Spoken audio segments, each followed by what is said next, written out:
Are you looking for a podcast where you can hear from real people regarding their real dental drama? If so, then you've come to the right place. Join hosts Bethany Petty and Dr. Reena Kuba as we dive into the solutions we've created and the mistakes we've made while managing dental drama. Let's get started. All right, we are back again today. We're talking about a kind of a second set of topics related to personalities. And we talked about personalities in the team. And so everybody's kind of hopefully aware of the breakdown of personalities that we talked about. If not, listeners need to go back and listen to the last episode because we won't break down everything again. But we want to talk about patient personalities or parent personalities if you're in pedo and how that impacts some of our interactions. I know years ago when we started working together, you are in a very culturally diverse area. And I think part of the problem that your team was having was reading the parents and figuring out what they needed, what they wanted to know, what they didn't want to know. And so we took the lens of personalities and just started really applying that to the patients and specifically the parents in your practice. And I feel like that really helped the team to kind of gauge what they needed to share or how much they needed to share with certain patients. Honestly, it wasn't even the team, it was me too. I didn't know because, you know, I've grown up in Dallas, never really left. And so my first job out of residency was in a small town near the Oklahoma border. So there was not a lot of diversity up there. And it was still a town at that time. Who knows how it is now? Maybe it still is, but it was a small town. So it was that, yes, ma'am, yes, sir, the doctor said this, and you go on from there. So it was more of the 80%. There was really no questions asked, really no resistance. And the 20% that kind of needed extra time or extra conversations. And then I get to my practice in the heart of metropolitan area, and it's, 20% might be okay with going, yes, doc, I get it. Yeah. But that a lot of that, I would venture to say 15% of the 20%, it's because I was the third opinion. So that's why they were on board and didn't require much talking. But the other 80%, oh my goodness. And I think you asked me once at one point about a client of yours that, had the same issue and she had moved locations of her practice. And I said, well, what do you mean? And you said, well, she's always had patients that were of that, yes, ma'am, and go on. And I was like, what? How does that work? Like, I was so removed from that because my world right now, there is no one that just says, yep, let's do it. Right. I mean, that is very rare. Yeah. One or two in a week if we're lucky. Mm-hmm. But the majority of ours need some sort of discussion, conversation. Mm-hmm. So anyway, I'm sure we're going to launch into this here. I'll let you do it in a more organized fashion, but well, and I think it's, I think if you're lucky enough to be in one of those little small towns that is still yes, ma'am, no, ma'am, and moving forward with whatever you recommend, that is going away. So even if it is small town and you think it's going to stay that way forever, we can trace this back to access to the internet and Dr. Google and all of that. There's just so many people that are more in control, or they think they're in control of their health care. And so they come with a lot more background story of something that they've researched or something that they've heard about. Or even seen on Facebook or Instagram on their friends, whatever. And so there's a lot more information. Yeah. That it was before, well, you need a filling or you needed this or you needed that, and that's all it was. Mm-hmm. And now there's so many other thoughts to the whole You're having industry. To filter through so much more. Some of it could be good information, but you're still having to filter through it to get your message across in the midst of a lot of noise. And so I think it's really important that we attend to the patient's needs in that moment or the parent's needs. And so I want to kind of talk about it through the lens of personalities, because I think if we could do this one thing, which is observe the parent or the patient and go, what are the cues they're giving me about their personality. What are the questions that they're asking, and what insight does that give me, so that we essentially mold and meld into what they need from us. So historically, and this comes from the yes ma'am, yes doc mentality, it's we present the information in the exact same way, no matter who's sitting in front of me, it's always presented this way. And that worked for a good period of time until generationally we made some changes. We had technology that just gave us more information. And then no longer did we have the yes ma'am, no ma'am patients, but we still tried to present information in the exact same way. And then we're baffled when they don't move forward or they don't feel like they had appropriate information. So I think if we could insert patient personality into the equation, just that alone, there's a ton of other things that we can get to and that we'll talk about hopefully in future podcasts, but even just starting with the patient personality, I think is the most important thing that we could do. So let's start with the way that you feel like doctors maybe typically present information. You made some specific changes that I want to get to in your practice, but if you were to kind of think back to before you even altered the way that you presented information, how were you pretty consistently presenting information in your practice? So again, I love to teach and talk, and I think most of us, love our profession and we want to talk about it. So I think that was really, for me, I would think that everybody wants to know to the level that I want to know. And this is why we are talking about sedation versus not sedation. This is why we're talking about a filling versus a crown. And if you look at it from this aspect and that aspect, and so my talks with the parent, I think what was frustrating to me is I might be talking for who knows how long. And then you've got some of the parents that would repeat their question. And I'm like, I just went through that with you. I mean, that's what I've been talking about for the last 5 minutes. Yeah. So now I got to start again. At the end of that 5 minutes, they ask the question again. And I would just get uber frustrated and then almost kind of snippy by the end of that, because I'm like, we have talked about this. So that was definitely, for me, it was them, not me. It was them, because I had just done a good job of explaining it. You're just not listening. And or it was the other parent that really was interested, and then we would engage and, well, what about this doc? Well, yeah, I mean, that's true in these circumstances, but not in these circumstances. But since you ask, then we can talk about this and we can talk about that. But so anyway, like backpedaling in, that doesn't really apply to your kid, but you're right. Those are right. So the person that was interested and wanted to know more, I mean, we'd be trapped in an op for an hour. Right. And the staff is like, where are you? What are you doing?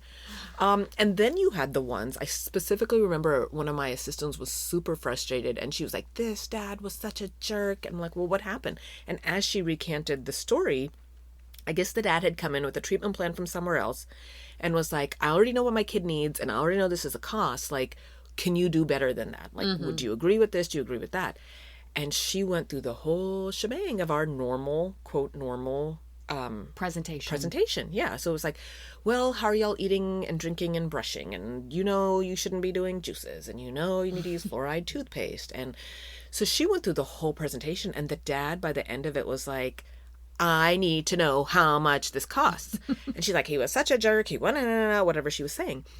And after she finished telling me about it, I looked at her and I was like, he's not wrong. That was you. And she looked like I just slapped her. What do you mean? Like I was supposed to be her, comrade in these crazy patients and, commiserate over how crazy they were and not listening to us. And I said, well, you weren't listening to the question he was asking. Well, I thought we were supposed to go over all of these things. Well, sometimes you are. And so this is at the beginning of me starting to change. Yeah. Because before I'd been doing exactly what she was doing. Right. Hitting them with everything.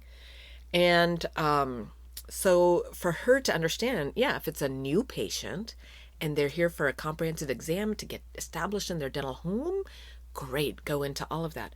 But this is a guy who is telling you, I'm not asking for that stuff, but don't we need to go over it? Isn't that part of good dental care? It is, but it's about timing. He's not ready to listen to it right now. So would you not get irritated if you went in for your car, your flat tire, and the guy's talking to you about the importance of oil changes. Like, it just, you have to read the room. You have to assess what is important to somebody. So for years, I missed that. Yeah. And, and I think it's one of the most challenging things for people on the team. Yeah. Because it's easy to get into your template, checklist. We've got to cover all of these things. Maybe you have to cover all of those things at some point. Right. But for the person you have in front of you at that time too, like that mom could come she's there on Monday morning and she just had this stressful weekend. I might tailor her one way on Monday, but then she's back on Thursday afternoon and she's much more calm. I might have a whole different approach to her. So Exactly. It's really customizing, I guess. Is. And that all goes back to listening. Mm-hmm. And not just with your ears, but also watching that body language, watching the eye contact. And even just to start with this man that you're talking about, it's a perfect example of how if we would have, like you said, read the room, he came in and he spoke very clearly about his needs. This is what I'm looking for. And then we did everything but address that particular need. So if I were to kind of pull in personalities here, my guess is that gentleman is probably a choleric personality. So as a reminder, the cholerics are your type A, task-oriented. They're very efficient. They want efficiency is what they desire above everything. So the fact that he came in, a choleric is going to come in with a very specific ask. Just answer me this question and I will move forward with your plan. But you need to answer this question first and don't drag me down with all of the details. I know what I need to get done. Give me that information and I will get it done. In fact, if your employee would have attended to that first, he probably would have kind of signed on the dotted line. Great, we've got a plan, let's move forward. Then she could have come back either at a separate appointment or even within that appointment because mentally he's check marked what he wanted to check mark. And then she can come back and go, hey, I just want to give you some additional tools and resources. Here's, brushing habits. Here's food habits and think about these things. He would have been more receptive in that moment because he's a choleric. He's taskless oriented. He got his check mark that he was looking for off that list. Now he's willing to listen to other things.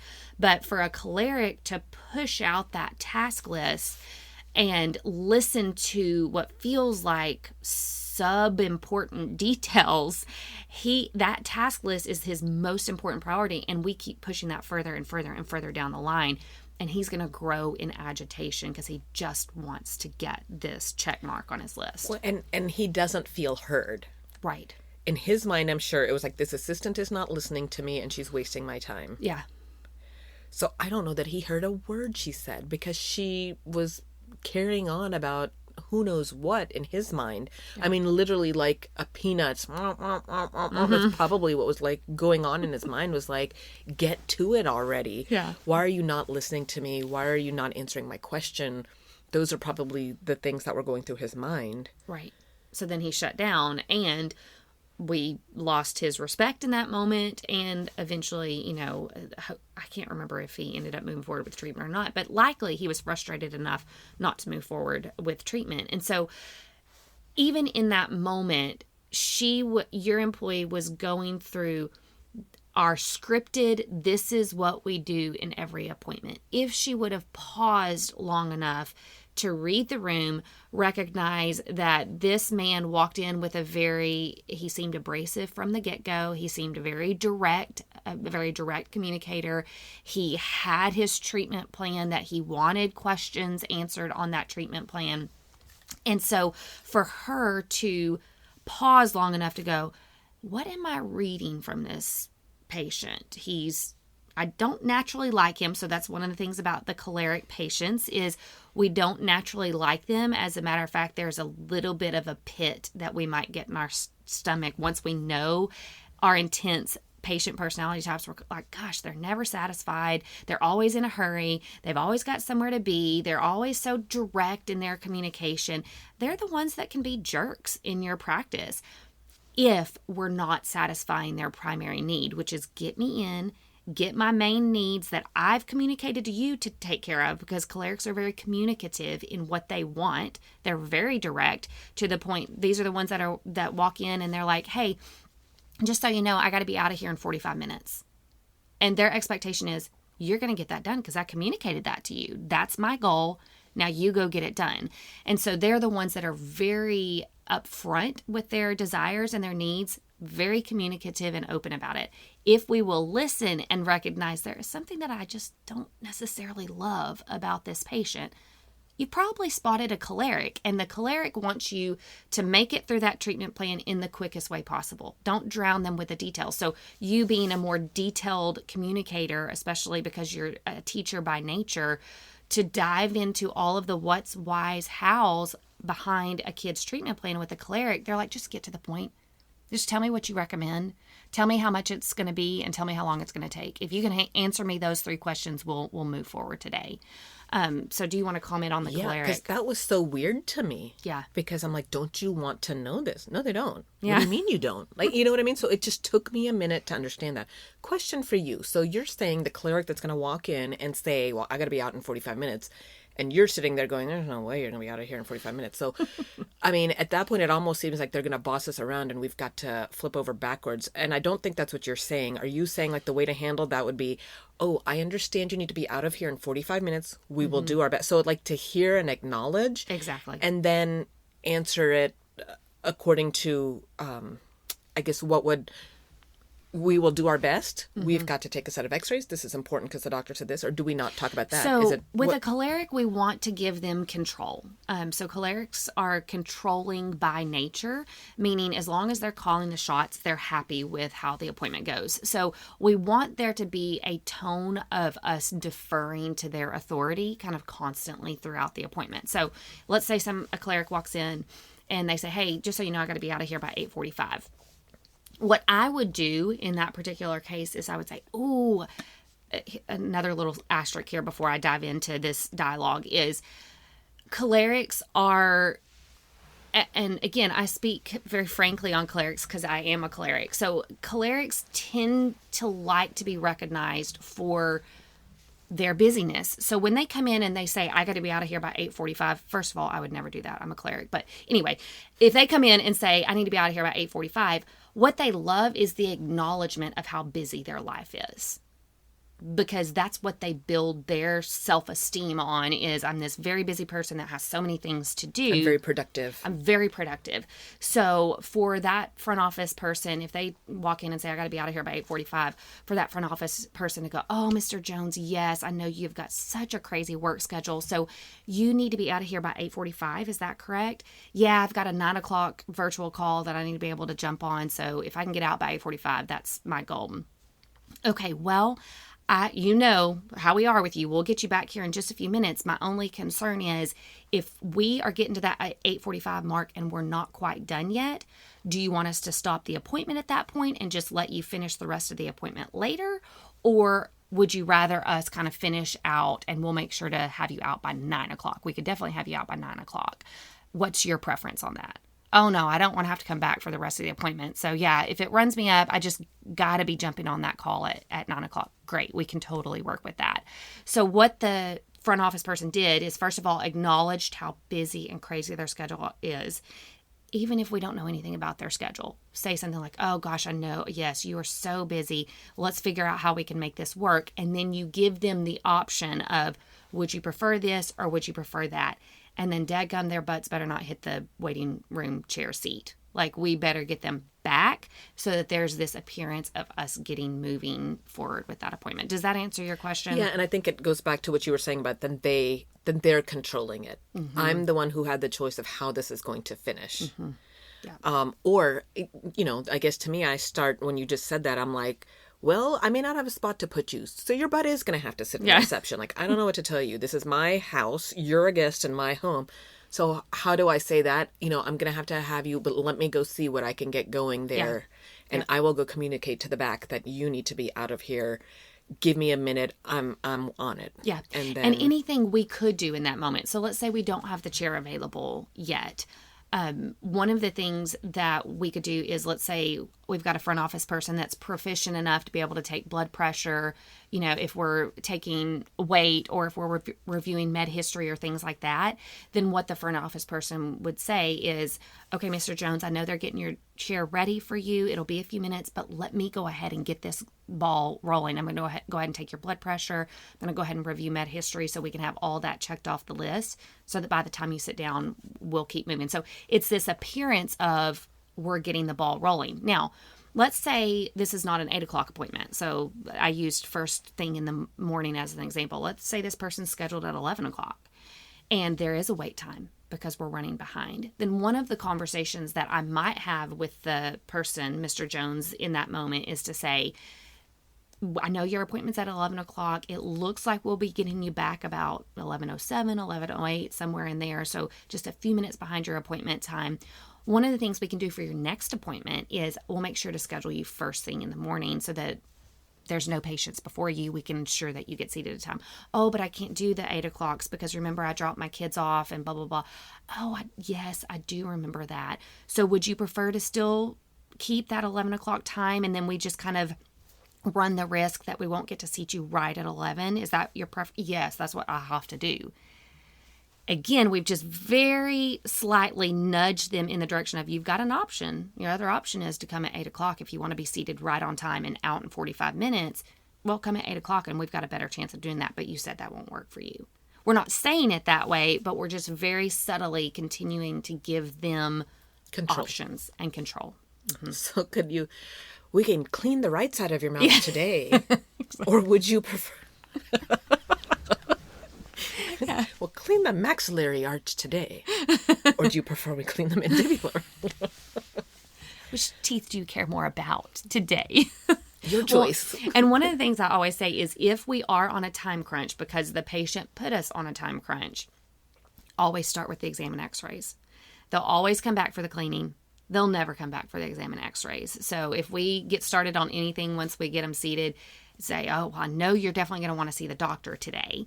And so let's go ahead and take those x-rays and we'll get the doctor in here to get your exam. And then if there's still time, depending upon your schedule, we'll definitely get going on that cleaning. So that's the way I would route that. If we're my little joke that may have nothing to do with this, but I remember back when we first started the office and I worked some Saturdays and what a disaster that was. But like a parent that should have been there at 9, rolled in at 9:13, and they're like, well, we've got gymnastics at 9:45.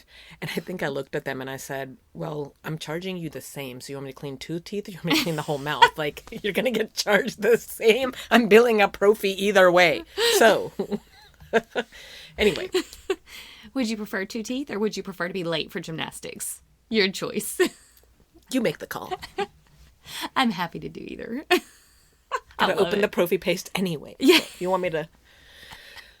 Yes. And again, the cholerics are going to be, in some ways, your most challenging because their expectations are very high. But as long as we keep efficiency and just get to the point, is I guess what I would say with the cholerics. You want to give them control as much as possible. So we would never want to present a treatment plan to a choleric and say, have too much of an authoritative, like, this is the plan, this is the only option. This is what you need to do. Exactly. Yeah. Exactly. We want to kind of, angle our language where we use things like, hey, I know, for example, let's say they've got 2 different quads of treatment. Hey, I know your schedule's really tight. I can do both of those quads in the same day. It's going to be a longer appointment, definitely going to be very numb. Or we can break that up into 2 different appointments, a little bit shorter. What's your preference? Because I'm fine either way. It's really your schedule that's going to dictate that. Oh, I can't come in 2 different days. So we need to get it all done in one day. Great. We could definitely do that. So even in that alone, would we have preferred to do 2 quads at the same time? Yes, probably. But we made it an option for them and really leaning heavily on, I know your schedule's so tight, so you tell me what works best for you. Because even if they're a unemployed, stay-at-home mom and choleric, they always have a schedule. Always. So referring to their schedule, even if they have the luxury to stay at home and run a ship at home, they've always got hour by hour plan. So we always refer to the schedule as kind of I would almost say that schedule is more demanding than a job schedule, because you've got kids and nap times, and you could throw off the whole thing. Yep. So I think that's absolutely probably the more important, not important, you know what I'm trying to say, the more one that you have to be careful for. Yeah. Yeah. And really acknowledging and respecting it is going to go a long way with that stay-at-home mom. I mean, she's going to appreciate that you're trying to accommodate the schedule. I would say, too, we've got to prevent ourselves from really diving into a lot of the details with cholerics. They're quick decision makers, and they're task-oriented. So if they know something needs to be done, let's just hurry up and get it done. We don't need to talk about it all day. And I can definitely attest to this as a choleric. You know, oftentimes when I'm at doctor's appointments or appointments with my kids, I'm like, okay, what's your recommendation? Okay, great. I'll get that scheduled on the way out. Are we done?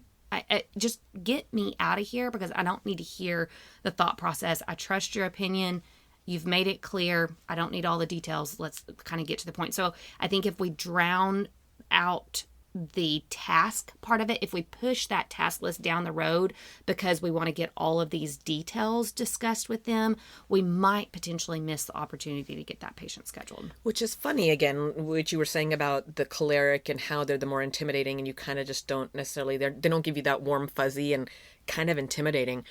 So I think initially there were a lot of parents in our office that I was like, ugh, to deal with this parent. And once I've kind of figured out, they're actually some of my favorite people, because I know I don't have to launch into the carryology, the caries risk process, or, like what contributes to, I don't need to get into all of that. Yeah. I just need to tell them the bottom line. Mm-hmm. And I don't have to sugarcoat and flour, and it's just, they want it direct, and just give it to them. And if I can just do my part to listen to the cues, watch for the cues, and then I can go from there. That's actually one of my favorite interactions now, because I know, even though the face may not show that they are pleased, I know they're pleased because we cut to the chase. Yeah. Funny you say about going to the doctor's appointment, because this is where my choleric comes out, because I think I've got pretty high choleric as well in me. My husband and I going to say the pediatrician's appointment, from the last podcast, if y'all remember, my husband's a phlegmatic. I hate going to pediatrician. I don't hate it, but it's just, I know it's because in my mind, I'm already set with, my question was, my kid's doing this. Is this normal? Is this okay? And my next question was, are we due for shots this time? Yeah. So if we come in and the pediatrician's like, okay, this, that are on this, normal growth trajectory. Okay, well, she hasn't grown much in the last time since, but that's okay. That is okay. Yeah, it's okay because of this. Okay, great. Yeah. Shots today? Nope. Okay.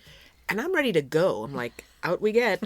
And my husband's like, well, so tell me about shots now. Like, why are we not due for shots today? I'm like, oh my God, let's move along. But he's more phlegmatic. He's slower. He's detailed. So it's actually worked a lot better for us to go separate to doctor's appointments because our styles are so different. I think I irritate him to the nth degree because I'm like, yeah, we don't need to ask questions. And he's like, but this is my time to ask questions. Yes. I pay for this exam and I pay for this doctor's time. And I've always said, well, being on that side, why do we need to waste the doctor's time? Right. Well, it's not a waste of doctor's time. I have these questions. Well, you could look that up on the internet. Like, you could see exactly why they're not taking shots this time. Like, why are you waiting until now? You're on your computer all day. So, like, we will have these arguments, but it's just, again, goes back to personality. Yeah. That for me, I would rather be efficient in my day. I don't want to be at the doctor's office for 45 minutes. I have these 2 questions. You answered them. Bye. Let's go. Get on to your others. So, and I want to get on to mine. And my husband's opposite. Yeah. And that is, it's so interesting to see it from our own personal standpoint because we can think about patients that we've interacted with that you're like, oh yeah, choleric, and we'll get to some of the other personalities. But then to even think about it from our own perspective and go, yes, I am that way. I don't need all of the details when I go in there. And it's even borderline annoying when they start, if that pediatrician started diving into, and this is why they're not on the shot schedule, and this is, and you would be like, can we move on? Yes. Can we just move on? You said Agreed. No, I'm good to go. Like, stop talking to me about it right now. And so that's your choleric side absolutely coming out. So two analogies that I used, and And again, we've done all these different trainings, and we can get into that in the podcast later, but one analogy that I used with my assistants then, and the one that got frustrated with this dad when I was like, no, that was a you problem, not a dad problem. Why he was so rude? Well, he was rude because you weren't listening and you were wasting his time. Right. Well, what do you mean? I was. So one thing that I've kind of tried to do with the assistants where I walked them, because again, from the last podcast, all my assistants are sanguine. So they want to build relationships and they want to teach if they have to, and they want to talk. And then you get this dad who comes in and he's not interested in any of that. No.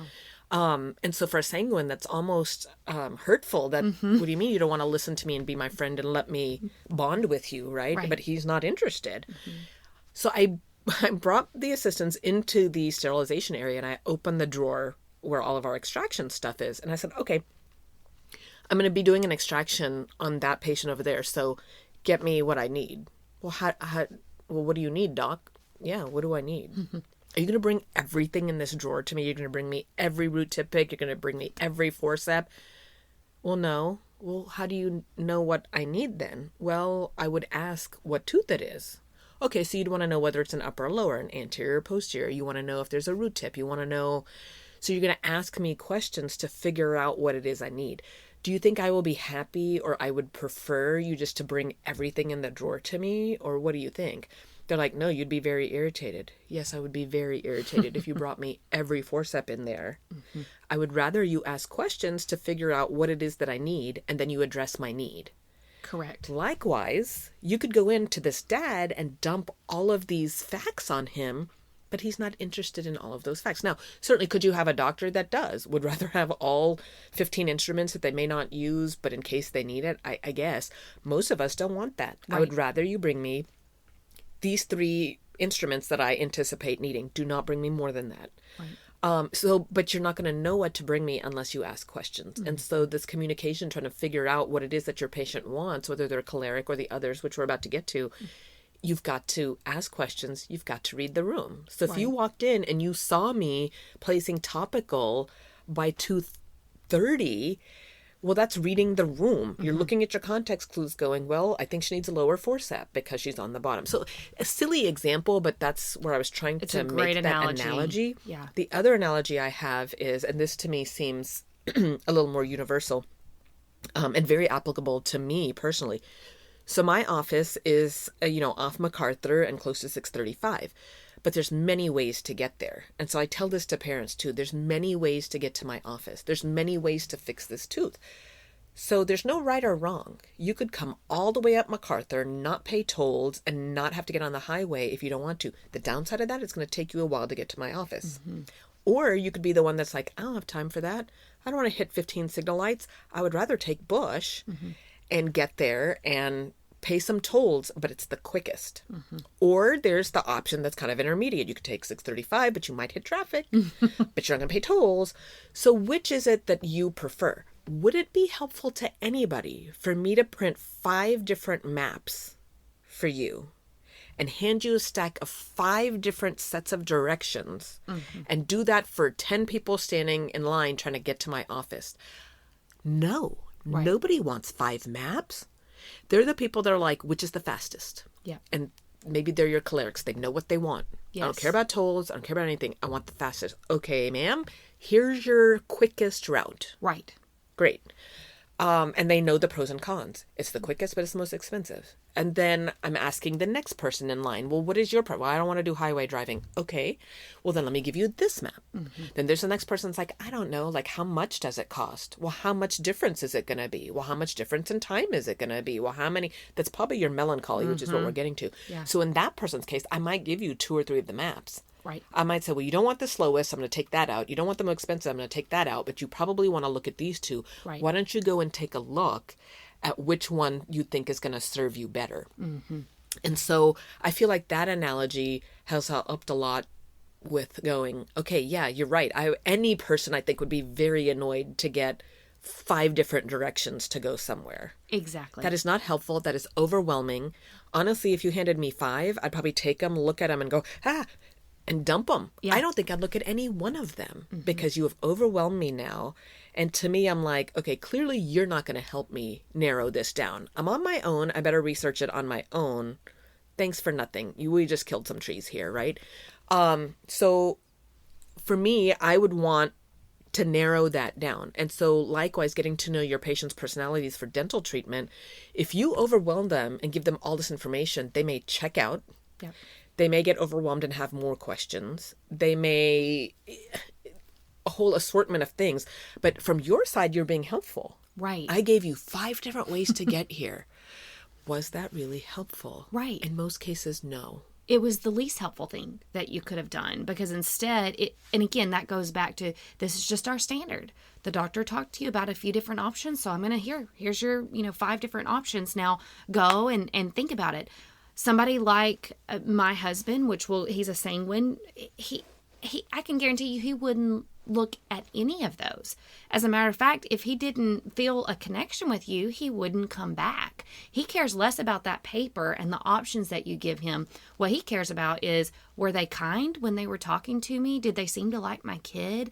Did we interact and have some fun banter back and forth? Am I going to look forward to going back? He wouldn't even care about any of the 5 pieces of paper. Just, I like you, and therefore I trust you. So what's your top recommendation? Great. I'm going to go with that. Now make it easy for me and let me just get an appointment scheduled. And so even the 5 pieces of paper is not applicable. Even 1 piece of paper is sometimes not applicable based on the patient personality. So if you were to hand my husband that piece of paper, even if you narrowed it down for him and handed him the one and you're like, think on this, he wouldn't think on it. It's not in his, he is not built that way. And so for us to disadvantage him, or any patient personality, for that, example, we're actually harming the end result. We're saying, hey, we're throwing so much at you that we're making sure that you are either going to limp along to the next step of this, or you're going to stop walking towards what we're asking you to walk towards. So to me, I'm so passionate about this subject because what we want is healthy patients. That's our end goal. This is why we're in the dental field. We want people who are getting healthy. So then why are we being the roadblock to making that happen? Especially, super passionate about this in pedo, because they can't advocate for themselves. We've got to advocate with the parent. We've got to get that parent on board. And if we're not customizing our message and tweaking and turning ourselves to get to that parent, then we're disadvantaging the patient for sure. And I think customizing is what you just said, because I think the old me was like, no, you want to hear all of this. Mm-hmm. Eye-opening to me, hurt my feeling. Well, you don't want to hear all of this? No, I really don't. Yeah. You're babbling away about who knows what. And that took me a minute to realize that where I thought I was taking my time, giving them their money's worth with their exam and going through all of these things, and then wondering why they didn't schedule. I'm like, there's nothing else I could have done. Well, that parent, I probably kept them in the room 20 minutes too long. Yeah. They needed 5. Mm-hmm. And then the other parent that maybe I cut down to 10, maybe they needed the 25. Right. So it's really, a lot about reading the room, getting to know the person, asking questions. Mm-hmm. What do you prefer in this presentation? And they may not know what they prefer, but if you're listening and watching, as you're talking, you'll start figuring out what's the best way to narrow into that conversation and make it customized. Because again, I thought I was doing a good job. I was researching all these different ways you could come. I used my ink and my paper to print them all out for you. And then I gave them all to you. What more could you want me to do? Pick you up and drive you to the office? Like, what else? Right? So that was my old thinking. And now I'm like, in me trying to be helpful, I actually was quite unhelpful because now you've got all these papers and I've basically said, okay, you are the same as you, is the same as you, is the same as you. All y'all just take it and go figure it out. Mm-hmm. And some people want to be in control of that, and many people don't. So that was a very eye-opening moment for me to start going, oh, it is me and my delivery. Yeah. And to experience some of the freedom of that. Like even when you started noticing the choleric patients who had previously made you anxious or you got worried because this is a difficult parent, for you to have the freedom to go, oh, wait, no. I know what they want now. So I'm going to pare down what I usually say. I'm going to get to the point, wow, they are as happy as they're going to be with that. I mean, again, they're moving forward and they're getting out of the office and they're positive. Honestly, from a dollars and efficiency standpoint, if you looked at it just from that angle alone, it makes so much sense to figure this out. One, because your time is much less with certain personalities. Two, if you've customized and made it easy for them, they're going to book and schedule. And I mean, I can see that in my office where before my talks were always 45-ish minutes long. And then I was always frustrated when only 2 of the 10 would schedule. I'm like, I don't know what else I could have said to you. Well, now I look at it as, how much could I not have said to you to make this more efficient and free up the room for another patient, free up the assistant to go do more stuff and not have to clock into overtime? Like, it just, from an efficiency standpoint, it really makes sense to spend the time to do this. And I know you're about to dive into it, but choleric, once I realized that, it was like, yes, giving them options, letting them take control, realizing. And so for anybody worried there going, well, from a liability standpoint, don't I need to mention XYZ? How I get around that, and what my assistant was trying to say, well, I thought we were supposed to go over all of these things. When I get a dad like that one that's like, well, I just need to know the answers to these questions. Absolutely, I will answer that for you. Please know that these are other areas we're going to want to talk about at some point. But for today, let's focus on that. Or if I've got a melancholy, uber overwhelmed, I need to go and do all of this research, maybe that's not the one that we're talking about. Prevention at that point. Not that it's not important, but that's where I kind of throw it in there and say, look, we want to talk about what needs to be done, how we're going to get it done. I want to make sure you get the options for those that seem suitable to you. The last part is, how did we get here? How do we avoid this?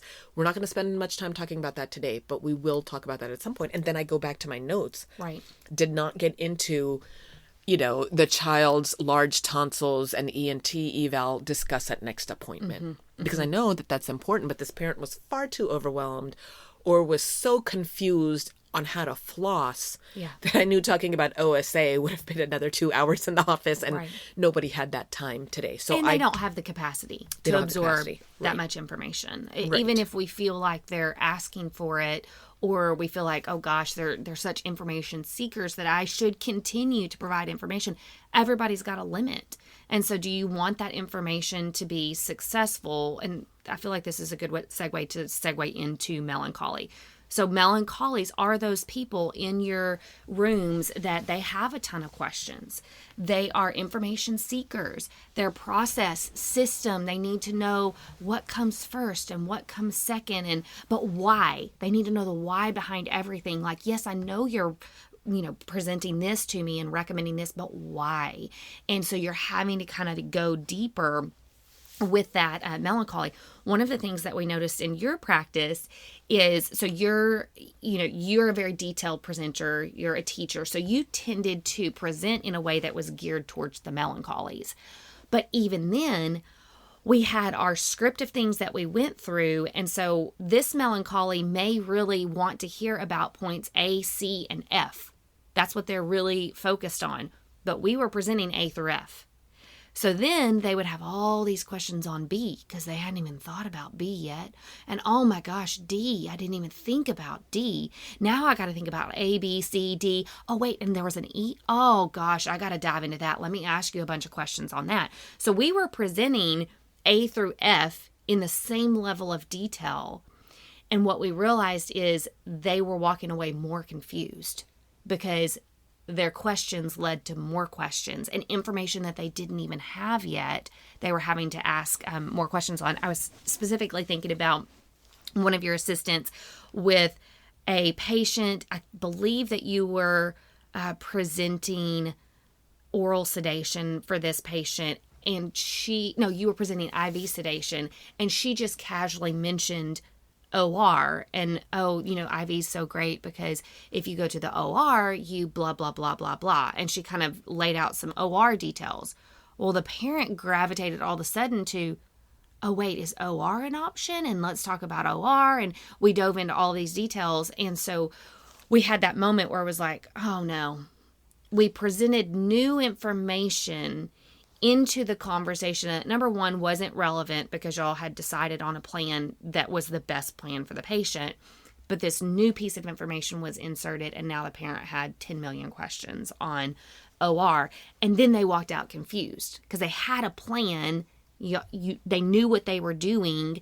And then all of a sudden, now they had this new information that didn't even apply to them, but now they were thinking about it, you know? And so I think it's really important with a melancholy. We have to pick up on a melancholy. A melancholy asks a lot of questions.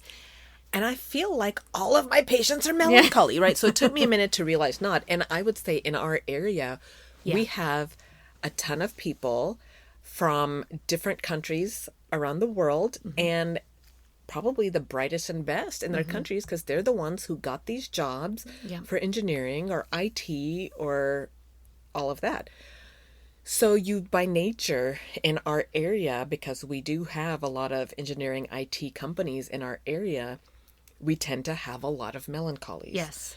And I mean, it can be exhausting. And then you add in the component of the cultural aspect of, well, what's norm in the country I came from?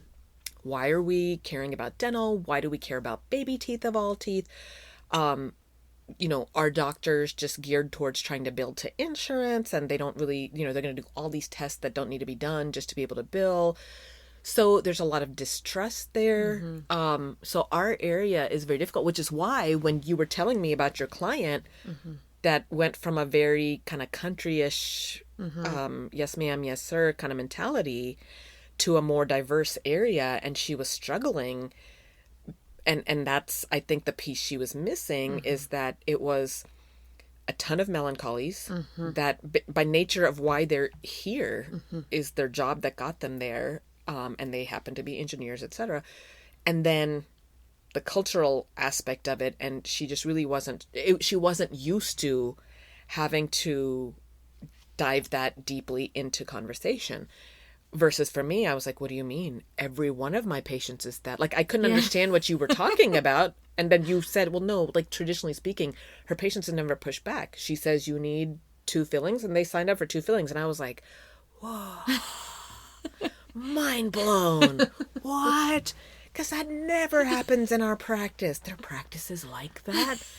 That's really cool. So it's why am I in the wrong area? Where's her old office? I'm moving in there.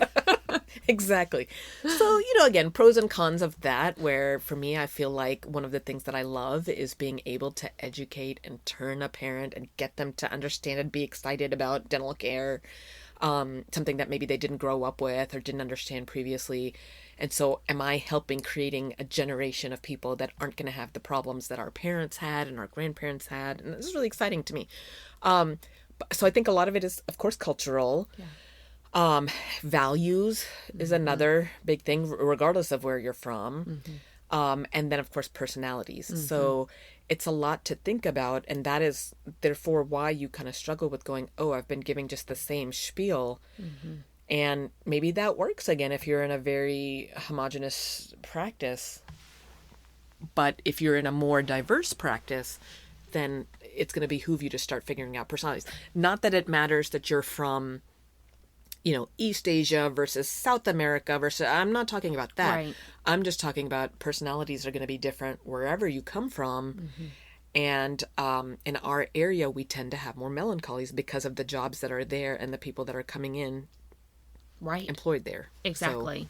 So, and I think that's why you naturally built your original spiel, so to speak, around a more teaching model, lots of details, because you were just attending to the patients that you really had in the practice. And so it was natural for you to come up with a spiel that tended to fit a good majority of your practice. But then as we started kind of diving in, we realized, okay, not everybody's a melancholy. There are other... When as the practice grew. Yeah. And then it was completely ineffective. Yeah. So I think the point being, I mean, I know you talked about sanguines and now we talked about melancholies. Yeah. So really with melancholy, even though I'm a melancholy too, but you're right, I don't want all the details from A through E. I wanted A and F. And so now you've given me all this other information, and now I've got to figure out how it all balances together and reassess my values and then reassess, and I'm more confused and frustrated than ever. Yeah. And your goal was try to help me through that. You honestly thought you were meeting my needs. But that's where the listening comes in and maybe questioning. One training we did, I don't know how many of the listeners have heard of Scheduling Institute, and So I'm not paid by Scheduling Institute. I'm not, I'm not endorsing them one way or the other. I'm just saying we use Scheduling Institute trainings for certain things. There's certain ones I like, other ones that I could, give or take or leave, whatever the word is. Something like that, yeah. Anyway, one of the trainings they came and did, which I personally found very valuable, was this whole treatment plan presentation case acceptance. And they didn't call it sanguine, melancholy, choleric, but their whole point was taking the time to stop and ask your values. What is important to you? And the way they described it, which again was mind opening for me, I was like, oh my gosh, yes, was they had us start with going around the room and talking about what is your dream car and why. And so one assistant said, well, it's a Mustang that looks good and goes fast, and she wants everybody on the road to look at her. And then you had somebody else who wanted whatever else they wanted. And then myself and another one were like minivan, and everybody laughs at us like, you dorks. I'm like, well, I like that nobody on the road is going to mess with me. If I cut somebody off, they're like, stupid mom in a minivan, look at her clunky car over there, but I'm going to get more grace than if a flashy Lamborghini cut you off. That person, I was like, who's going to pull over a person in a minivan? Like, if there's 3 of us speeding, I'm the least likely to be pulled over. I can mostly be incognito. Nobody's going to approach me in a parking lot because I'm the one with the minivan. So, you know what I mean? So, like, and for me, I like the comfort and I like the space. So if I go into a dealership and and I'm looking at a minivan and the salesman is talking about the speed and all of those things, he's probably not going to sell me on the minivan, even though I walked in wanting minivan. Right. But you didn't really speak to, and I was like, well, tell me about how many people can fit in here comfortably, and tell me about like the trunk space. And he keeps going on about how the tires are going to get me from point A to point B faster. I'm probably not going to leave with the minivan. Mm-hmm. Same with the Mustang person. If you're going to go into all of the comfort capacities of the Mustang, and that person is, or the other example was like, for me, if you're going through all of the, like, look at the new shade of blue we've got. I don't care. I want to know about functionality. Yeah. If you, as a salesman, are going to spend your time, you had 10 minutes of my attention, you spent it talking about the new Obsidian blue. Right. I'm not buying that minivan. You didn't speak to what I was looking for. Whereas if he would have paused and asked you, what's making you look at a minivan today? You're out on the lot, you're looking at minivans. Tell me what's attracting you to the minivan. And he just listened to what you said. You would have told him everything that you just said right now. Yeah. And then he would have been like, well, let me tell you. Yeah. This seat can come in and out. So you can actually have more space if you have less passengers. But if you do need more space for more passengers, you mentioned your family comes into town a lot. Yep. Okay. Well, watch how this seat goes in. Do not talk to me about the color. I couldn't care less. That's not what I'm asking for when I'm there. And same with the Mustang person. You want to talk about, they want to look good and they want people looking at them. So you are going to spend time talking about the speed and the color and all of that if you want to make the sale. Or you could be the salesman that talks about all of it. And you're not going to make a sale. Because now you've talked to the Mustang person about the space and the capacity and the gas efficiency. And they didn't care about that. And for me, you're talking to me about the color and I didn't care about that. You did not efficiently get to the point and speak to me and what I wanted. So when they came in with their training, it was very much geared towards asking the parent, what do you value? Of course, you value all of it. You want quality of care. You want comfort, you want longevity, but of those, which is the most important to you? So I make sure I tailor the presentation and the dental options according to what you value the most. Right. What are your roadblocks? What is going to be a deal breaker for you? And let me give you options that could fit with that. So rather than me spend all my time talking about guessing and just throwing the whole shebang at you, you have told me that you don't care if it's silver or a zirconia crown. You just want to make sure your kid's comfortable and that it's mostly covered by your insurance. Well, great. Then I don't even have to go into the zirconia option with you. Why would I do that? Yeah. And then when I hear my assistant going over, well, we could do this or this. Shut it. Yeah, cut it out. They've already told us what's important to them. Yeah. And for the parent that's like, there's no way something silver is going in my mouth. Okay, well, the zirconia is going to be more expensive because of this, this, and this. You're okay with, I don't care what it's going to cost me. I want the prettiest. Well, please don't go into why SSC is the best. we're wasting everybody's time and the parent is feeling unheard. Yes. Yes. Which is going to lead to, like, again, perfect analogy with the car salesman. Not that we would call it sales, but it is essentially still in the dental field. It's, do you want to equip that patient or parent to move forward with their treatment plan? Speak their language. Speak to their values. Speak to what's driving them. And again, I see this in so many offices that we just don't take the time to pause and ask questions and listen well. We move straight into our mode, our efficient mode of this is how we handle every patient, and we miss the opportunity to get to know them. We may get to know them over time, right? When they've been in our practice for 10, 15, 20 years, we're like, oh, now I really know that patient. But we should front load that and really dive deep with them on who they are. Well, what you're saying about getting through our checklist and our spiel in terms, in our minds going, well, I'm being efficient with this. This is my template. I'm gonna don't forget this, don't forget that.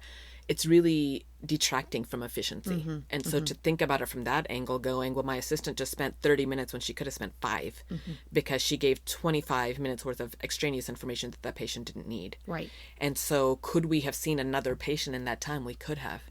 But we were so busy, quote, trying to be efficient that we were actually not efficient. Exactly. Yeah, we wasted time that we could have used elsewhere. So we talked about choleric personality. We've hit on the melancholy personality. A key thing before we move on from the melancholy personality is we definitely need to dive deep in the areas that they want us to dive deep. So allow them to ask the questions and allow that to kind of guide the conversation. Also, melancholies are system procedure type thinkers. So what comes first? And then what's second? And then remind me what's third. So as we're diving deep on point A, we need to make sure that we continue to pull back up to the timeline, because they can get so lost in the details down below point A that they forget where it connects in the timeline. So we want to continually pull back up out of A and go, your main concern was aesthetic concerns. And so we just talked all about zirconia crowns, but keep in mind when we pull back up that your kiddo has some SDF that we're going to take care of first, and then the crowns are not until that second appointment. So I just want to remind you, we're talking a lot about those crowns, but that's not necessarily our first thing that we're doing. So when we keep pulling back up, it gives them almost a structure to attach to. So all of the details can kind of be floating aimlessly in the air unless we are kind of corralling those facts back in and connecting them to a point organizing it. Yeah, so that it's almost like like you described in that other podcast about dominoes. So we're trying to line up the dominoes, and then you've got all these facts, and now you're overwhelmed with going, how does this line up? And so we've got to make sure we help connect the lineup for them. By the way, now I just gave you 5 more dominoes, and this is the order we're going to put them in. Correct. So that we fall, this is the pattern we're looking for when we tip them over. And because now if I have 5 dominoes and I'm going, oh my gosh, what order do I put them in? Where do they go? How's the end result? How does this impact? Does this one go before this one? Lead them to it. Exactly. So another comment I was going to say with that is that now that's the way I enter the room now and say, there are so many things we could talk about here. Tell me what you want to hear about. Yes. And I don't say anything which is so opposite of what I used to do. Or I'll come and say, because I know my team has talked some before I come in. She's so good at all of this. I'm sure she's gone through everything with you. Is there anything you need me to clarify? So it's the point now where sometimes I'm only in there for 30 seconds. Yeah. And then I can spend my time talking about, okay, so you got all your questions answered. Great. Well, you know what? When I was in there with Billy, he was so funny. He was telling me about his Halloween costume. And so now I'm building the rapport. Yeah. Their questions are answered. And that too could be, a lot of times, majority of times, they just want to know the cost and the insurance and all of that. At least my patients do. I won't say everybody, but my patients want to know. So I don't want to belabor anything too long and assume that you didn't understand. You may have understood very well, but you want to know which is going to cost which way first before you decide. Exactly. So for me, it's exact opposite of what I used to do. I pretty much don't dive into anything. Or, my assistant will come and say, well, they're still just hung up on this point. Okay. So I'll walk in. Hey, great to see y'all today. she's told me that she's gone through everything. This is the point you have questions on. So tell me exactly what it is that's you have still questions on. Let me see if I can narrow that down for you. Mm-hmm. I don't assume anything anymore. I let them tell me. Now, here's the other fun part is if mom's a choleric and dad's a melancholy. So that adds to the fun of all of it. So that for me is where I kind of go back and forth and say, well, we've thrown a lot of information at you. I believe you're set. You just want to know how much it costs and what time we can get it scheduled. Great. Well, let me go ahead and take you up to the front and you start working on that. Dad, you apparently have more questions on this option or this option. So tell me what you want to know. Yeah. What your question is exactly about either one of those options. And we can be hashing that out. Mom, you said you're good. Okay, good. Then let's get you up to the front. Dad, let's figure out. And exactly. And then that pleases both of them because that's what the mom wants. She wants out of that room. She's a choleric. She's like, can we just get the ball moving forward? So you've released her to go ahead and start doing that, which is going to keep her from getting irritated in that moment. And then you're turning your attention to dad and saying, I know you had more questions on this. Let's make sure you feel good about that. So that's a perfect way to kind of hit both of those personalities in that moment. I mean, honestly, if we're at the pediatrician and my husband's going on and on about why the shots and why this, and I'm like, good grief, she said we didn't need them. Let's go. And now the kid's going to get our lollipop. Can we get our lollipop? I'm like, they're on me. They're buzzing in my ear. I'm going to go schedule the next appointment. Yeah. Because it's my schedule that's going to be tough to work around. Mm-hmm. So kids, let's go. Yeah. And that way he can have all the time he needs to ask about whatever he wants to ask about that I don't want to hear about. Right. I just want to make sure I get this and let's be efficient with this. So applying what what works in our family dynamic, it took me a minute to realize I should be applying that in to your the office setting. dynamic. Yeah. Yes. Yeah.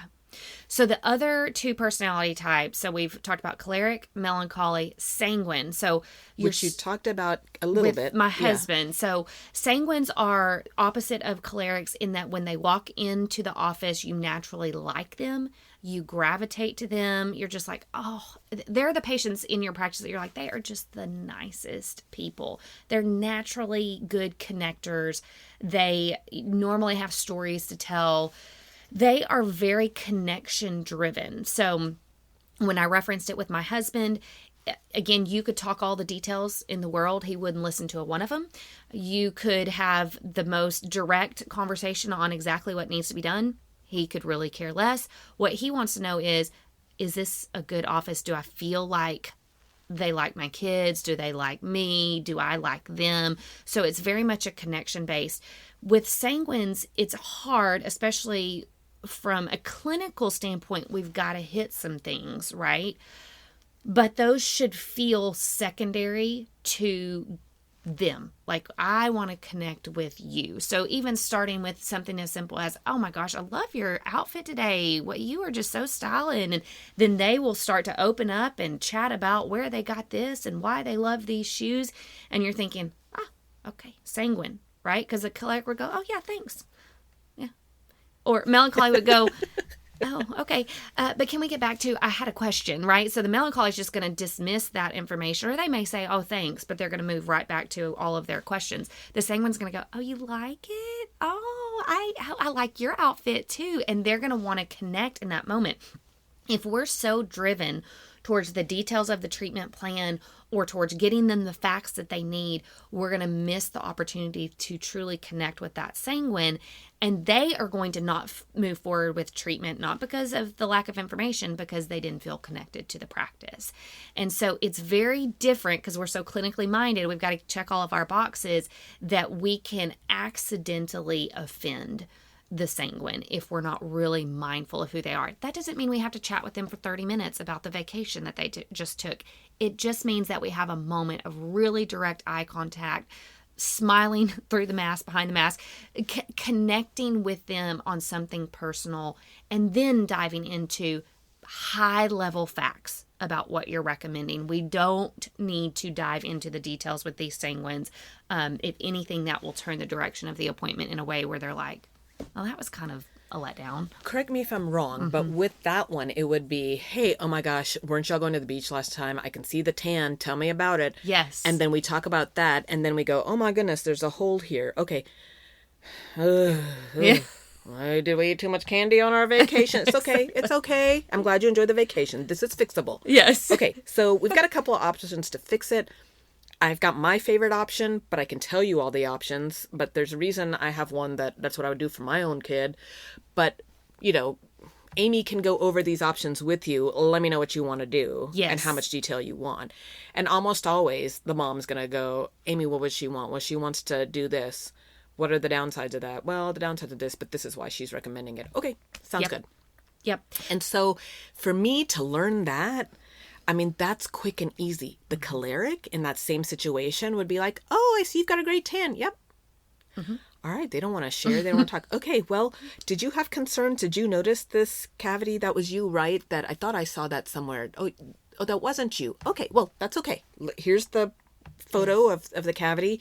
I've got what I know I would do and what I think is best, but we certainly have options. So I want to take a minute to go over both options with you. I can do either. You tell me what you want to do. Yes. So that's how I'm dealing with the choleric. With the melancholy, I am clearing out the consultation room because I know we're going to have to talk a lot about this. So it's like, oh, you had a great vacation. Good, good, good. Okay, well, now we've got this cavity. There's plus and minuses to both options. I want to show them to you, and then I want to hear what your questions are, and if you have a preference on which one once we answer your questions. Correct. Okay, great. So is that kind of how you would approach all three of those different scenarios? Exactly like that. And again, we've got to think about it as a time saver, but also as the most effective way to move that patient from point A, which is I've got a problem, to point Z, that problem is now corrected. So from a treatment acceptance standpoint, it's the best method that we could have.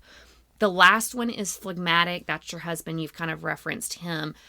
Very low emotional output. They're very hard to read in a room. They are not naturally communicative or verbal in any kind of setting. They will be, especially because they are detail people, so they have detailed questions.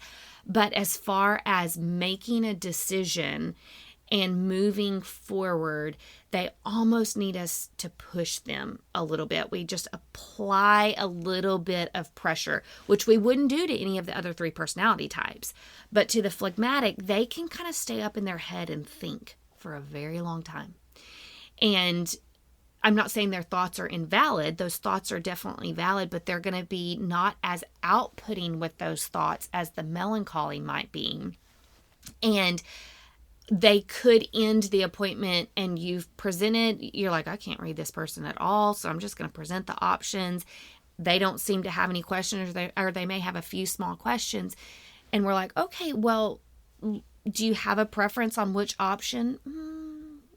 I don't know. I need to really go home and think about it, or I need to talk to my husband about it, or whatever the case may be. They want to delay a decision because they are not naturally good decision makers. And so the problem is a choleric would go home. First of all, a choleric would never do this, but if the choleric went home to talk to the spouse, they would make the decision, they would move forward. The phlegmatic is going to go home and potentially talk to the spouse if they've got a spouse that's easy to talk to. If they feel like that spouse is not going to be receptive to what they bring home, then they're just going to let that conversation go and not necessarily take action. So as a dental office, we've got to really lay out very clearly. So option 1 is this. Option 2 is this. Which do you like better and why? I like option 1 because whatever reason. Great. I agree with you on that. I think that's the best decision. I'm going to have our treatment coordinator come in and get you scheduled, or your child scheduled, however it may be, for that. And then she'll also go over financial. So we just it's a little bit more of an aggressive tone with the phlegmatic. And again, keeping in mind that's what's beneficial to them. So I think for me, because I'm a melancholy, and because of the nature of, again, my location and the patients I have, I think where I've learned is, like you said, I can't give them more things to think about. I really need to listen to which one between A through F, which ones do you have questions on? Mm-hmm. Because I used to give you all of it. Completely ineffective, frustrating for all parties involved. For the sanguine, I've learned that I don't really dive in much. I actually the sanguine became kind of easy for me, because at that point then it was, I can tell you're bubbly and all of that, and you're really gonna want to do what we think is best. Mm-hmm. You're probably a people pleaser, and you probably want to just say, well, what's best? And if I can, and then if you have questions, I'll answer those couple, but you're gonna have very few questions. Exactly. Choleric, the one that I used to go, and now I really appreciate the choleric because, again, you're going to tell me exactly what you want to know. You're going to be very direct. I'm not going to have to guess. You're going to hand it to me on a platter, and I need to make sure that I look at the platter and I answer that. Right. And that I don't assume and I don't add anything superfluous. You're going to tell me exactly. So, whereas before the choleric used to intimidate me, now I love the choleric because it's just very direct. And I had to learn to not take personal, that there was really not much emotion Fluff. behind it. Yeah, it was just very direct to the point. I was like, I love it because it's not a time waster. Right. The phlegmatic, that's the other one that I used to always go, oh, gosh, I can't read you. Like I was almost bunching them with the clerics, which is funny because they're totally opposite. And then I had to go back and say, well, look at your husband. He's got a very flat affect. And if you don't know him, you probably think he's a jerk. Yeah. Like just because he's not like happy and you could give him a bunch of information and he's going to keep the same affect and go, okay. Okay. And I'm thinking, you hate me. You hate me. You hate everything that's coming out of my mouth. You just want me to go away. Funny enough, we talk about like on our first date, that's how I felt. And I was shocked when he asked me out again because I was like, I just knew you hated me. Because I was just blah, blah, blah, blah, because you were just so flat so I have to remember my husband and go, oh, this person, I mean, they may hate me. Chances are they don't hate me. I haven't done enough yet to reach that level yet. Chances are you're just processing. Yeah. So I had to learn to be okay with the silence. And that, even in my relationship, I've come a long way with knowing the silence is okay. Exactly. They're not worried about the silence. So why am I worried about the silence? And so they just need a minute to process, like you said. And that's where I could say, I could tell you what my favorite option is. Or if you wanted to think about it and you want to think about these two things, let me get you information for both. Right. I would definitely go with one of these two, probably not that. And of these two, this one's my favorite. Exactly. And then even for some reason, if they didn't schedule that day, then they're the ones that I'm saying, well, I'm going to circle back with you 3 days. So today's Monday. I'm going to call you back on Thursday. And then you tell me which of these two options you're going with. Like you said, the phlegmatic is probably not even going to look at it or think about it. Right. They might for the rest of, like an hour or two that day, but then they can't decide and they're going to. So when we called Thursday, hey, Mr. Smith, Dr. Kuba talked to you about option A, option B. She preferred option A. If you have a strong reason preferring option B, I think she'll be okay with that too. When did you want to schedule? Do you want to come into, next week or the week after? Right. And you've pretty much handed it back to them on a platter where now you've narrowed down the choices. They feel comfortable in two decisions. Yes. And they're going to pick one and go with it. Yes. That is key, is even if they leave without scheduling, we leave the ball in our court and we follow back up with very clear, did you want option A or option B? It's not, did you want to move forward with this, especially in pedo, because we're advocating for that kid. That kid needs something. So we're not going to let phlegmatic mom sit on this for 6 months. We're going to apply a little bit of pressure and go, hey, which one were you leaning towards, option A or option B? And can I schedule that for you next week or the week after? So it's just a little bit more of an aggressive tone. And when I say aggressive, I mean, we keep the control in our court. If we turn control over to the phlegmatic like we would the choleric, they're going to be sitting on that information until we see them again in 6 months. And that's not what's best for them. So we have to be a little bit more aggressive in our follow-ups. And when we do follow up, it's not this open-ended, do you want to do that or not? Because they're always going to choose the path of least resistance or the easiest path. And so we want to make the choice to things that we know are in their best interest or in the best interest of their child. So I think you've summarized that well with phlegmatic. And again, don't confuse them with the choleric. The difference between the choleric, they can have a stern face, the choleric can, but they're a little bit more expressive. They're definitely more verbal and very clear in what they communicate. The phlegmatic is going to be a little softer in communication, quiet. They don't necessarily have a ton of, they'll never say anything super direct. They're going to ask questions if they do anything. The cleric may ask a question, but that leads to a point. And so the phlegmatic and cleric can get confused, but the phlegmatic is just a little bit more softer in when they do communicate. It's a softer tone and it's not direct when they communicate. So, all right. We did personalities again, and we dove into a whole different category as our listeners can hopefully see, we apply this to really every aspect of the dental office. So I hope this is helpful to all of those listening. Thanks for joining the conversation today. We hope that you are comforted in knowing that you are not alone, but we also hope that you're walking away with some really great tips and tricks to try in your practice. We value your feedback, so please take a few moments to rate and review the podcast. Finally, we want to make sure that we're covering the topics that matter to you. So track us down on Facebook, Instagram, and Twitter, and let us know what topics you want us to cover. As always, please know that we are rooting for you today as you manage your dental drama.